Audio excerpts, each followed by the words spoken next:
Il nuovo ospedale di Padova si farà. Il presidente del Veneto Alberto Stefani, ospite a Ring, la trasmissione di Antena 3 condotta da Ferdinando Avarino, torna sulla questione e allontana ancora una volta le preoccupazioni di molti dopo che il governatore aveva espresso i suoi dubbi sulle modalità di finanziamento dell'opera. Credo però che si possa risolvere facendo un piano finanziario adeguato, tenendo in considerazione la necessità che ha il nostro ospedale di poter avere anche finanziamenti di carattere ministeriale.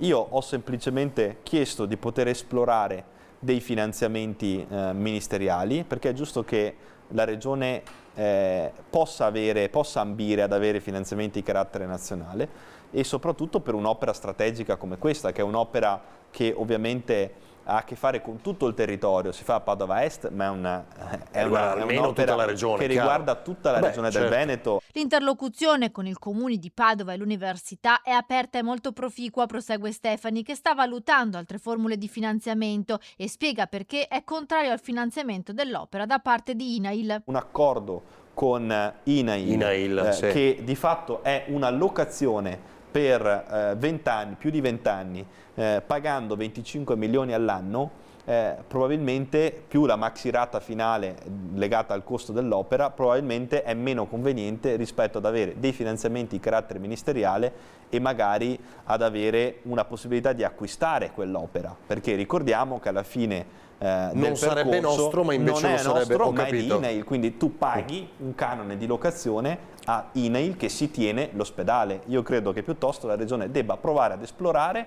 un meccanismo per cui, insieme a dei finanziamenti di carattere ministeriale, insieme a delle risorse chiaramente di carattere regionale, quell'ospedale magari ti resti, magari quell'ospedale tu lo possa anche implementare in futuro. La linea di Stefani è chiara: il nuovo ospedale di Padova deve rimanere ai cittadini e alla Regione.